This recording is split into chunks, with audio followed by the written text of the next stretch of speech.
নমস্কার, ওয়েদার উৎসবন্ধু চ্যানেলে আপনাকে আরও একবার অনেক স্বাগত জানাই। প্রিয় দর্শক, আজ জানুয়ারির 4 তারিখ শনিবার, সাল 2025। আজকে শনিবারে এই মুহূর্তে ভারতীয় সময় ঘড়িতে সকাল 9:30 বাজে।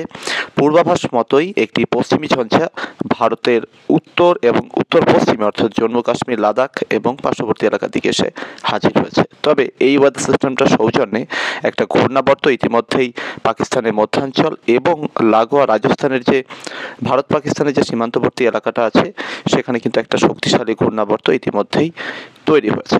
আপনারা অনেকেই জানেন, যখন কোনো পশ্চিমী ঝঞ্ঝা হিমালয়ে এসে ধাক্কা খায়, অর্থাৎ সুদূর আটলান্টিক এবং পার্শ্ববর্তী ভূমধ্যসাগরের দিক থেকে, প্রিয় দর্শক, এইটা হচ্ছে আটলান্টিক মহাসাগর এবং পাশে এটা হচ্ছে ভূমধ্যসাগর, এবং এই এলাকা থেকে যখন কোনো নিম্নচাপ বা ঘূর্ণিঝড়ের অবশিষ্টাংশ পশ্চিম থেকে পূর্বের দিকে সরতে থাকে, তখন সেটা এই এলাকার উপর দিয়ে যাওয়ার সময় অর্থাৎ আটলান্টিক হয়ে ভূমধ্যসাগরের উপরে এসে আবারও নতুন করে শক্তি বৃদ্ধি করে, যথেষ্ট জলীয় বাষ্পের যোগান পেয়ে, এবং তারপর ধীরে ধীরে তা কিন্তু এই এলাকার উপর দিয়ে তুর্কমেনিস্তান, সেই সাথে তার আগে আজারবাইজান এবং অন্যদিকে উজবেকিস্তান, পরবর্তীতে ইরাক, ইরান, আফগানিস্তান হয়ে সেটা পাকিস্তান এবং সংলগ্ন জম্মু কাশ্মীর, লাদাখের দিকে প্রবেশ করে।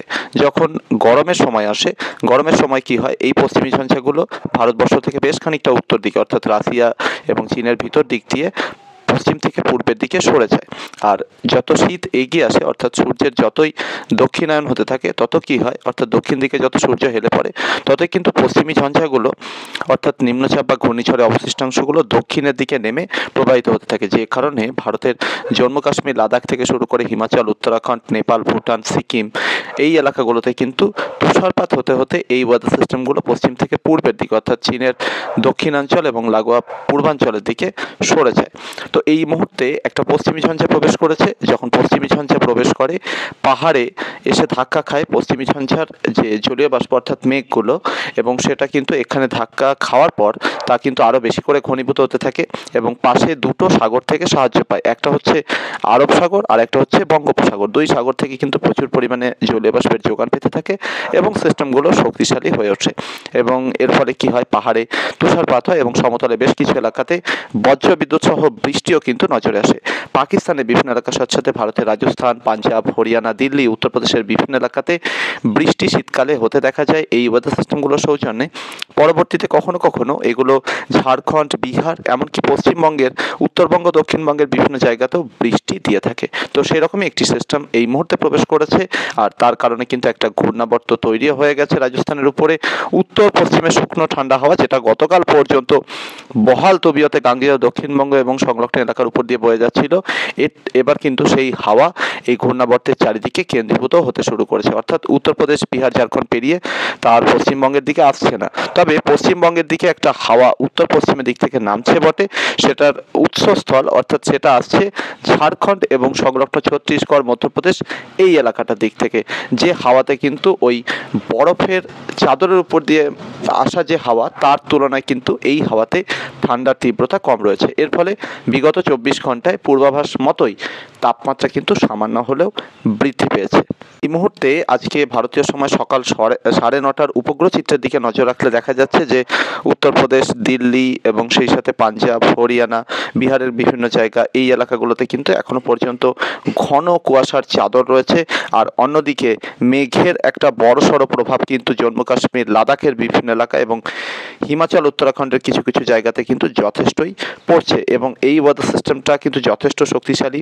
পাকিস্তান, আফগানিস্তানের উত্তরাঞ্চলেও কিন্তু এই ওয়েদার সিস্টেমটা তুষারপাত দিয়ে চলেছে, এবং এর কারণে কিন্তু জম্মু কাশ্মীর, লাদাখ, হিমাচল, উত্তরাখণ্ডের বিভিন্ন জায়গাতে তুষারপাত চলছে। এদিকে এই ওয়েদার সিস্টেমটার প্রভাবে কিন্তু এখনো পর্যন্ত সেভাবে পূর্ব ভারতের দিকে প্রভাব না শুরু হলেও পরবর্তীতে হয়তো প্রভাব শুরু হতে পারে।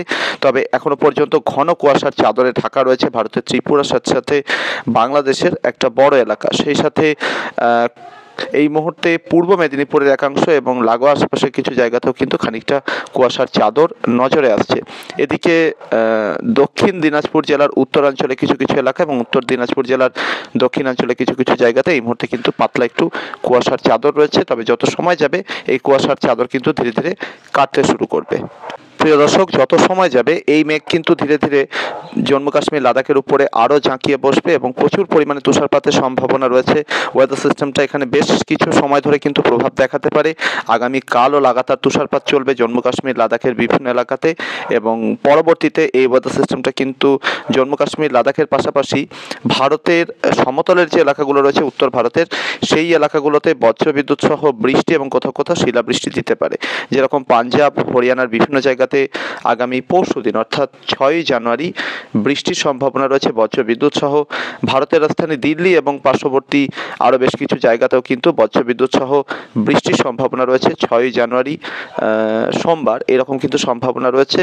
এবং এই এলাকাগুলোতে বৃষ্টি হওয়ার পর কিন্তু বেশ খানিকটা মেঘপুঞ্জ ধীরে ধীরে লাদাখের পাশাপাশি উত্তরাখণ্ড, হিমাচলের বিভিন্ন এলাকা হয়ে নেপালের বিভিন্ন এলাকাতে তুষারপাত দিতে থাকবে, এবং যত পূর্বের দিকে সরবে সিস্টেমটা ততই কিন্তু ঘূর্ণাবর্তটি দুর্বল হতে থাকার সম্ভাবনা রয়েছে।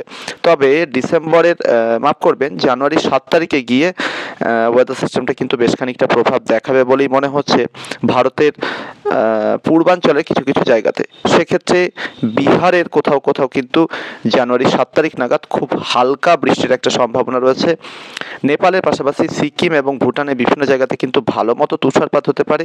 7ই জানুয়ারি যত রাত গভীর হবে ততই কিন্তু সিস্টেমটা জাঁকিয়ে বসতে পারে সিকিম এবং সংলগ্ন এলাকার দিকে, এবং উত্তরবঙ্গের দার্জিলিং, কালিম্পং, জলপাইগুড়ি, আলিপুরদুয়ার, কোচবিহার এই জেলাগুলোর আকাশ কিন্তু মেঘে ঢেকে যেতে পারে 7ই জানুয়ারি দুপুরের দিক থেকে, এরকমই সম্ভাবনা কিন্তু রয়েছে। এবং 7ই জানুয়ারি মঙ্গলবার কিন্তু এই এলাকাগুলোর কোথাও কোথাও বজ্রবিদ্যুৎ সহ বৃষ্টিও শুরু হতে পারে। সেক্ষেত্রে সম্ভাবনা যেটা রয়েছে যে আলিপুরদুয়ার, কোচবিহার, জলপাইগুড়ি এই 3টি জেলার কোথাও কোথাও কিন্তু বজ্রবিদ্যুৎ সহ বৃষ্টি হতে পারে, এবং সেক্ষেত্রে কোচবিহার, আলিপুরদুয়ার জেলাতে হালকা থেকে মাঝারি ধরনের বৃষ্টি হয়ে যাওয়ার সম্ভাবনা রয়েছে। অন্যদিকে এই দিন দার্জিলিং, কালিম্পংয়ের বিভিন্ন এলাকাতেও বৃষ্টির সম্ভাবনা রয়েছে। দার্জিলিংয়ের একেবারে উঁচু পার্বত্য এলাকাগুলোর কোথাও কোথাও কিন্তু হালকা তুষারপাতের একটা সম্ভাবনা কিন্তু রয়েছে। ওয়েদার সিস্টেমটা কিন্তু আসামের উপরে ব্যাপক প্রভাব দেখাতে পারে এরকমই সম্ভাবনা কিন্তু রয়েছে। কোচবিহার, আলিপুরদুয়ার জেলার পাশাপাশি আসামের বিভিন্ন এলাকা যেরকম বঙ্গাইগাঁও, কোকরাঝাড়, পাঠশালা এই সমস্ত এলাকাগুলো, বরপেটা, ধুবড়ি, গোয়ালপাড়া এই এলাকাগুলো দিকে কিন্তু যথেষ্ট প্রভাব দেখাবে বলে মনে হচ্ছে। আসামের রাজধানী গুয়াহাটিতেও কিন্তু বজ্রবিদ্যুৎ সহ বৃষ্টির সম্ভাবনা রয়েছে। বলা বাহুল্য আসামের বেশিরভাগ এলাকা জুড়ে কিন্তু এই ওয়েদার সিস্টেমটার কারণে মেঘের দাপট থাকবে 7ই জানুয়ারি মোটামুটি বিকালের দিক থেকে শুরু করে রাতের বিভিন্ন সময় জুড়ে, এবং হালকা থেকে মাঝারি ধরনের বৃষ্টি আসামের বিভিন্ন এলাকাতে হওয়ার সম্ভাবনা কিন্তু রয়েছে বলেই মনে হচ্ছে।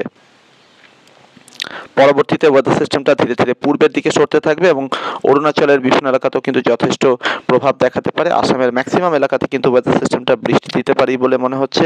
সেক্ষেত্রে জানুয়ারি 7 এবং 8 তারিখ নাগাদ কিন্তু বাংলাদেশের সিলেট ডিভিশনের সঙ্গে সঙ্গে ভারতের মেঘালয়ের কিছু কিছু এলাকা এবং ময়মনসিংহ ডিভিশনের দুটো একটা জায়গা, সেই সাথে আসামের শিলচর সহ আশেপাশের বিভিন্ন জায়গাতে কিন্তু জানুয়ারি 7 এবং 8 তারিখে বৃষ্টির সম্ভাবনা থাকছে।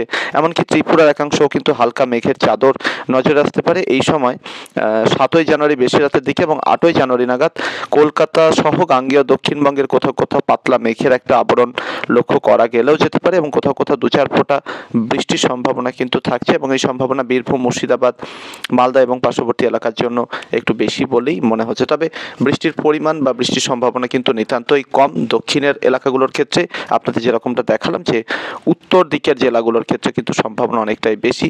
সেক্ষেত্রে উত্তরবঙ্গের বিভিন্ন জেলার সাথে সাথে বাংলাদেশের উত্তরাঞ্চলের রংপুর, সেই সাথে ময়মনসিংহ, অন্যদিকে সিলেট ডিভিশন, মেঘালয়ের বিভিন্ন জায়গা, আসামের ম্যাক্সিমাম পার্ট, সেই সাথে ত্রিপুরার দুটো একটা জায়গা, আসামের শিলচর সহ আশেপাশের জায়গাগুলোতে জানুয়ারি 7 এবং 8 তারিখে কিন্তু বৃষ্টি এবং কোথাও কোথাও বজ্রবিদ্যুৎ সহ বৃষ্টি, এমনকি 2-1 জায়গায় শিলাবৃষ্টির সম্ভাবনা কিন্তু তৈরি হতে পারে। বিশেষ করে উত্তরবঙ্গের আলিপুরদুয়ার, কোচবিহার জেলা, লাগোয়া জলপাইগুড়ি কিছু এলাকা এবং সেই সাথে আসামের কোথাও কোথাও কিন্তু শিলাবৃষ্টির সম্ভাবনা এই সময় যথেষ্টই রয়েছে। প্রিয় দর্শক, ওয়েদার সিস্টেমটা পূর্বের দিকে সরে যাওয়ার সাথে সাথে কিন্তু জানুয়ারি 8 তারিখ থেকে উত্তরে হাওয়ার প্রবেশপথ উন্মুক্ত হতে থাকবে কলকাতা সহ গাঙ্গেয় দক্ষিণবঙ্গের জন্য। ফলে 8 তারিখ থেকেই তাপমাত্রা আবার নতুন করে কমতে শুরু করবে এবং 9 তারিখ থেকে কিন্তু জাঁকিয়ে ঠান্ডা শুরু হয়ে যেতে পারে। সেক্ষেত্রে যেটা হতে পারে, জানুয়ারির 9 তারিখ থেকে শুরু করে মোটামুটি 12 তারিখের মধ্যে ওড়িশার বিভিন্ন এলাকার সাথে সাথে ঝাড়খণ্ডের বিভিন্ন এলাকা, অন্যদিকে বিহারের বিভিন্ন এলাকা, সেই সাথে পশ্চিমবঙ্গের উত্তরবঙ্গ, দক্ষিণবঙ্গ সর্বত্রই, অন্যদিকে বাংলাদেশের ম্যাক্সিমাম পার্ট, ভারতের ত্রিপুরা এবং এর আশেপাশের জায়গাগুলোতে কিন্তু এই সময় কনকনে ঠান্ডা অনুভূত হতে পারে। এবং এই পর্বের ঠান্ডা কিন্তু অত্যন্ত জোরালো হওয়ার সম্ভাবনা, কারণ যে পরিমাণে তুষারপাতের সম্ভাবনা পাহাড়ে রয়েছে এবং লাগাতার উন্মুক্ত খোলা রাস্তা পেয়ে কিন্তু লাগাতার উত্তরে হাওয়া বয়ে আসবে পূর্ব ভারতের দিকে, এবং সেই হাওয়াতে ঠান্ডার তীব্রতা অসম্ভব রকমের বেশি থাকতে পারে। তাই শৈত্যপ্রবাহের একটা সম্ভাবনা রয়েছে জানুয়ারির 10 তারিখ থেকে শুরু করে 11 তারিখ, এই দুটো দিনের মধ্যে কিন্তু শৈত্যপ্রবাহের একটা সম্ভাবনা থাকছে ঝাড়খণ্ডের সমস্ত এলাকা, বিহারের প্রায় সমস্ত এলাকার সাথে সাথে গাঙ্গেয় দক্ষিণবঙ্গের বিভিন্ন জেলাতে, মূলত পশ্চিমের জেলাগুলোতে এই শৈত্যপ্রবাহের সম্ভাবনা অত্যন্ত বেশি। এর পাশাপাশি পূর্ব বর্ধমান, সেই সাথে নদিয়ার একাংশ, মুর্শিদাবাদের একাংশ এবং এর আশপাশের কোথাও কোথাও কিন্তু শৈত্যপ্রবাহের সম্ভাবনা তৈরি হতে পারে। উত্তরবঙ্গেও এই সময় জোরালো ঠান্ডা থাকবে, বাংলাদেশের বেশিরভাগ জায়গার সাথে সাথে ভারতের ত্রিপুরাতেও কিন্তু এই সময় জাঁকিয়ে ঠান্ডা উপভোগ করা যাবে এবং বেশ কিছু জায়গাতে কিন্তু এই সময় শৈত্যপ্রবাহের একটা সম্ভাবনা রয়েছে। জানুয়ারির 12 বা 13 তারিখের পর থেকে আবারও ধীরে ধীরে তাপমাত্রা বাড়তে থাকবে, কারণ সেই সময় আবারও একটি পশ্চিমী ঝঞ্ঝা পাহাড়ের দিকে এসে হাজির হবে, ঘূর্ণাবর্ত তৈরি হবে, সেই কারণে উত্তরে হাওয়া এখানে কেন্দ্রীভূত হতে থাকবে। এবং পূর্বের দিকে কি হবে, এই সময় উত্তর বঙ্গোপসাগর এবং সংলগ্ন এলাকায় এখানে একটা অ্যান্টিসাইক্লোন থাকার সম্ভাবনা, এবং যে কারণে আর্দ্রতাপূর্ণ হাওয়া কিন্তু প্রবেশ করতে থাকবে ওড়িশা, গাঙ্গেয় দক্ষিণবঙ্গ, বাংলাদেশের বিভিন্ন এলাকায়।